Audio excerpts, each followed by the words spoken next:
বৃহস্পতিবার রাজ্যে বিধানসভা নির্বাচনের প্রথম দফার হাই ভোল্টেজ ভোট গ্রহণ। তার আগে ট্রাইব্যুনালে কম বেশি 650টির মামলা নিষ্পত্তি হয়েছে।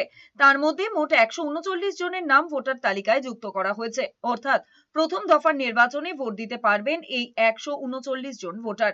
সেই হিসেবে প্রথম দফার ভোটে মোট ভোটারের সংখ্যা দাঁড়ালো 3,60,77,310 জন।